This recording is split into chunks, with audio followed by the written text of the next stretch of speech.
Nuevamente continúo con la segunda parte de esta parte que corresponde a quien tiene derecho a comer o beber. Y como he dicho, es la parte 19 que empezamos, y el pasaje clave es 1 Corintios capítulo 5, versos 7 y 8. Ahora vamos a ver que nosotros somos miembros de un cuerpo, y esto lo vamos a estudiar. Acuérdense que estamos viendo quiénes tienen derecho a comer o beber. Entonces estamos viendo pasajes bíblicos que nos ayudan a entender esta situación.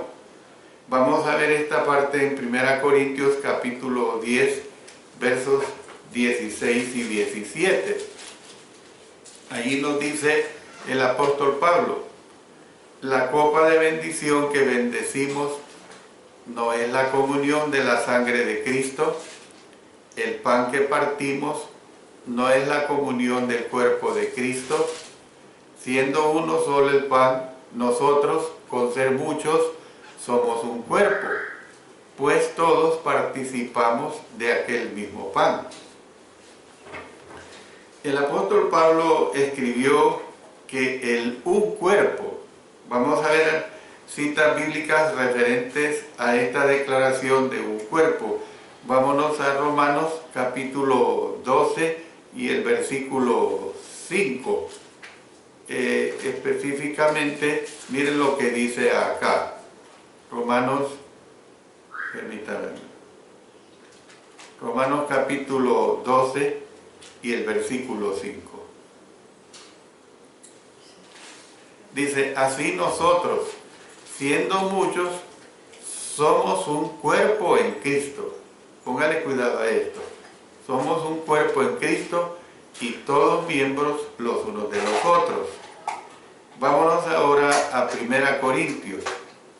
1 Corintios capítulo 12, los versos 12 y 13 y 20. Dice: porque así como el cuerpo es uno y tiene muchos miembros, pero todos los miembros del cuerpo, siendo muchos, son un solo cuerpo, así también Cristo. Porque por un solo espíritu fuimos todos bautizados en un cuerpo, sean judíos o griegos, sean esclavos o libres, y a todos se nos dio a beber de un mismo espíritu. Luego bajemos al verso 20. Pero ahora son muchos los miembros. Noten, son muchos los miembros, pero el cuerpo es uno solo. El cuerpo es uno solo. Y vámonos a Efesios capítulo 4 y el versículo 4. Un cuerpo y un espíritu, como fuisteis también llamados en una misma esperanza de vuestra vocación. Entonces, este cuerpo es la iglesia. Vámonos ahora a Efesios capítulo 1, versos 22 y 23. Permítanme. Efesios capítulo 1, versos 22 y 23. Y sometió todas las cosas bajo sus pies, y lo dio por cabeza sobre todas las cosas a la iglesia. Y noten, la iglesia dice, la cual es su cuerpo, la plenitud de aquel que todo lo llena en todo. Y luego pasemos a Colosenses. Colosenses capítulo 1, versos 18 y 24. Y Él es la cabeza del cuerpo, que es la iglesia. Él que es el principio, el primogénito de entre los muertos, para que en todo tenga la preeminencia. Noten que dice la cabeza del cuerpo, que es la iglesia. Y luego pasemos al verso 24. Ahora me gozo en lo que padezco por vosotros, y cumplo en mi carne lo que falta de las aflicciones de Cristo por su cuerpo, que es la iglesia. Entonces, notemos, Pablo escribió que él, un cuerpo, el cual es la iglesia, tiene comunión con el cuerpo y con la sangre de Cristo en la cena del Señor. Entonces, los que comparten espiritualmente el cuerpo y la sangre de Jesús son aquellos que están en el cuerpo, o sea, en la iglesia. Entonces, bien, la lógica nos hace razonar así, de esa manera. Entonces, los miembros de este cuerpo, el apóstol Pablo indicó, son los que comen la cena del Señor, los que pertenecen a este cuerpo, o sea, los que forman la iglesia. Entonces, los que están fuera del cuerpo no son los que están en comunión con el Señor Jesucristo y que por lo tanto no tienen derecho a participar de esta comunión, o sea, de la comunión de su cuerpo y de su sangre, porque no están dentro. Entonces, el un cuerpo es el cuerpo que está en Cristo, que vimos en Romanos 12:5, al que se entra mediante la fe y mediante el bautismo. Noten lo que dice ahí en Romanos capítulo 6 y el versículo 3. ¿O no sabéis que todos los que hemos sido bautizados en Cristo Jesús, hemos sido bautizados en su muerte? Y luego en Gálatas, en el capítulo 3, en los versos 26 y 27, dice claramente: pues todos sois hijos de Dios por la fe en Cristo Jesús. Si leemos ahí, todos somos hijos de Dios, ahí nos quedamos. Pero el contexto nos complementa lo que dice: porque todos los que habéis sido bautizados en Cristo, de Cristo estáis revestidos. Entonces, hermanos, la cena del Señor, entonces, ha de ser compartida por aquellos que, debido a su fe, han sido bautizados en Cristo Jesús. Los que han sido bautizados en Cristo Jesús. Entonces nadie puede saber con seguridad si una persona ha obedecido de corazón para llegar a ser un siervo de la justicia. Esto es una situación muy personal. Miren lo que dice en Romanos capítulo 6, los versos 17 y 18. Pero gracias a Dios, que aunque erais esclavos del pecado, habéis obedecido de corazón a aquella forma de doctrina a la cual fuisteis entregados. O sea, la forma de doctrina es el Evangelio, hermanos. Y libertados del pecado, vinisteis a ser siervos de la justicia. Entonces vemos que Dios es el único que conoce el corazón humano. Puesto que esto es verdad, cada persona, hermanos, debe determinar por sí misma la conveniencia de su participación en la cena del Señor. Vamos a suponer, y voy a hablar de mi persona para no ofender a nadie. De lunes pasado hasta el día de ayer, sábado, yo anduve en una forma disoluta, en una forma desenfrenada, encubiertamente de mi esposa, de mis hijas, de cualquier prójimo con el cual yo me relaciono. Y hoy día domingo, yo estoy enseñando la palabra, estoy en comunión, va a llegar el momento de la cena del Señor y yo la tomo como que nada, como y bebo como que nada. Entonces, hermanos, por eso estoy diciendo esta situación, que el hecho de que una persona esté en esta situación, cada persona pues debe determinar por sí misma la conveniencia de su participación en la cena del Señor. El cristiano, la cristiana debe ser sincero, debemos de ser sinceros en nuestra condición. Si en cuanto al pecado estamos entregados, hermanos, tenemos que ser conscientes de esta situación, de arreglar nuestras vidas ante Dios, de arrepentirnos, hermanos. El hecho pues de que una persona no tenga derecho a comer no quiere decir que los demás tienen derecho a impedirle la cena del Señor, porque muchas veces, como lo dije en la clase anterior, no se puede ignorar esta situación, y si se ignora, ¿cómo se va a proceder a que un hermano sea correcto? Entonces, por eso esto queda a la decisión de cada hermano o hermana que ande en una vida de entrega a Dios.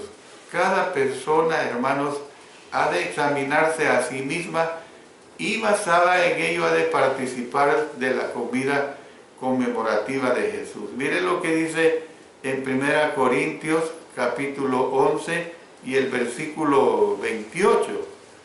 Dice, por tanto, pruébese cada uno a sí mismo. Mire, la frase es completísima. Pruébese, él personalmente, cada uno dice a sí mismo, y coma así del pan y beba de la copa. O sea, esta prueba es antes de comer y beber, hermanos, no después. ¿Ve? Entonces, pero eso lo determina cada cristiano, cada cristiano. La excepción a este principio es un cristiano al que la congregación evidentemente ha cortado de comunión. Allí no hay una situación en la cual, digamos, puede este hermano o esta hermana participar de los elementos de la cena del Señor. No, porque si está cortado de comunión, ni aún comáis con él, dice la Sagrada Escritura. Los cristianos no han de comer con tal persona. Ya lo dejamos bien claro esto en la anterior clase. Entonces, los hermanos que ofician en la mesa del Señor, hermanos, harían bien en explicar que los que tienen derecho a participar de la cena son los miembros del cuerpo único de Cristo, no los que no pertenecen al cuerpo de nuestro Señor Jesucristo. Volviendo otra vez a lo que dice en 1 Corintios capítulo 10, los versos 16 y 17. La copa de bendición que bendecimos no es la comunión de la sangre de Cristo. El pan que partimos no es la comunión del cuerpo de Cristo. Siendo uno solo el pan, nosotros, con ser muchos, somos un cuerpo, pues todos participamos de aquel mismo pan. Entonces, estos hermanos que presiden la mesa del Señor deben de ser enfáticos en esta situación, pues han sido bautizados precisamente en el cuerpo. Mire aquí en 1 Corintios capítulo 12 y el versículo 13, porque por un solo espíritu fuimos todos bautizados en un cuerpo, sean judíos o griegos, sean esclavos o libres, y a todos se nos dio a beber de un mismo espíritu. En resumen de todo esto, hermanos, que hemos estado estudiando, llego a esta parte conclusiva.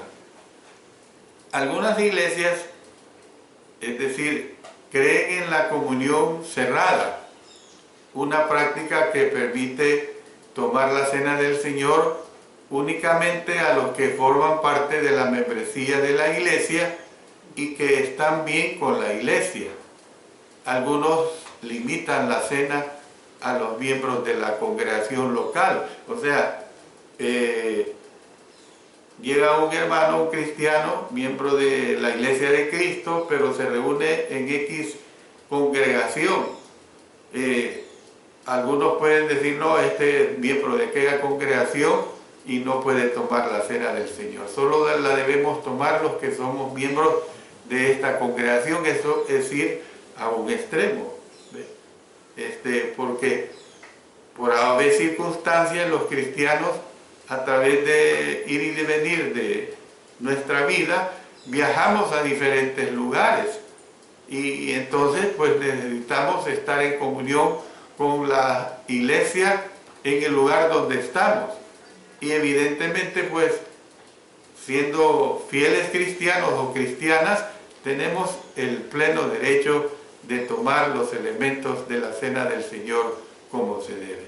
Otros enseñan y practican la comunión abierta, permitiéndoles a todos los presentes participar de la comunión. Esto es un error, va en contra de todo lo que en la clase anterior y esta hemos estado estudiando. Cuando esto se practica, cada persona tiene que decidir si debe o no tomar la cena del Señor. Es algo absurdo, ¿verdad? En este grupo están los que creen que deben instruir a los presentes en cuanto a que solamente los miembros del cuerpo de Cristo tienen derecho a comer. Es decir, los adultos o los jóvenes en edad de raciocinio o de razonamiento, pues los adultos no bautizados no deben participar de la cena del Señor. Entonces, los que tienen derecho a la mesa del Señor son hijos fieles de Dios, que están en el cuerpo de Cristo Jesús, su iglesia. Por eso es que hemos estudiado todos los textos que identifican al cuerpo como la iglesia. Han sido bautizados en Cristo para el perdón de sus pecados. Entonces las personas que no han sido bautizadas no tienen derecho a participar de la cena del Señor. No se les debe alentar a comer, sino que se les debe instruir sobre lo que hay que hacer para tener derecho a participar de ella. Eso es lo que nosotros tenemos que hacer. No se nos da autoridad para negarles a cualquier persona que quiere comer, con la excepción de aquellos que han sido cortados por la congregación. Y aquí aclaro esto. De repente puede venir un visitante y como ya lo he dicho, los que presiden y el que preside la cena del Señor debe ser claro que es una bendición y un mandamiento exclusivo para los miembros de la iglesia. Si a pesar de eso un visitante la toma, evidentemente que no le vamos a pegar en la mano, mire, ¿por qué va a tomar el pan o por qué se toma la copa? Ya se ha dado la aclaración respectiva. Entonces, si lo hace, pues no es nada para él. No es nada para él. No, diferente es que un cristiano o una cristiana no lo haga con los propósitos que ya vastamente he repetido muchas veces, y la Escritura sí le dice: juicio bebe y come para sí. Juicio come y bebe para sí. Entonces eso es diferente.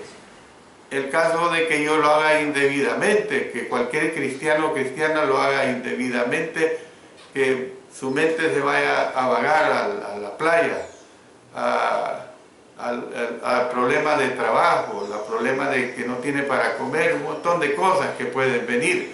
¿Ve? Entonces, ahí sí se aplica esta situación. Hermanos, Dios mediante, pues, seamos muy celosos en cuanto a esta situación. Yo voy a seguir quizás con unos 2 o 3 estudios más para concluir este estudio acerca de la cena del Señor. Que Dios nos ayude, hermanos, que Dios nos ayude a interesarnos porque realmente seamos personas que somos integrales en cuanto a la sana doctrina. Dios bendiga su bendita palabra.